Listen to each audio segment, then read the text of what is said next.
Well, he's been part of the L.A.P.D for decades and its top cop for the last 9 years. But in an unexpected move, Chief Charlie Beck has announced he will step down later this year. Anna Marcos has more. It was a packed house that heard the surprise announcement, which caught even his command staff by surprise. Chief Charlie Beck's news conference on crime statistics quickly took a backseat to the news he's retiring in the middle of his term after more than 42 years in policing. The often emotional statement came with an attempt at humor. Many of you will ask, why now? Some of you will ask, why not before now?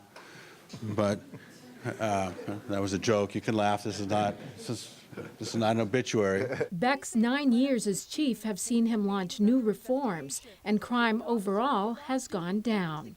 No chief has had 8+ years of crime levels this low in our city's history. But there have been crime spikes in the last few years.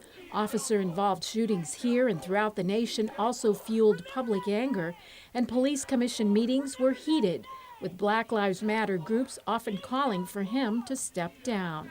This is a tough time in policing in America, and having a mayor that stands side by side with his police chief, not just in good times, but in bad times, is really important. So thank you, Mayor.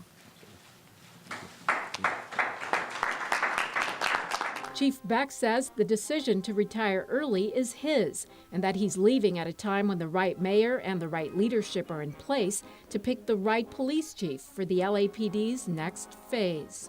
You will always be, to me, the chief of police here in Los Angeles. Thank you, Charlie. Thank you, Mr. Mayor. As for city leaders' reactions, Council President Herb Wesson says he leaves the L.A.P.D on a path of progress. And Councilmember Joe Buscaino is looking ahead, saying it's time for Los Angeles to have its first female chief. Beck will stay on as chief until June 27th of this year. I'm Anna Marcos for LA This Week. Well, Beck says he wants more time to spend with his family. The search for the new police chief will begin right away.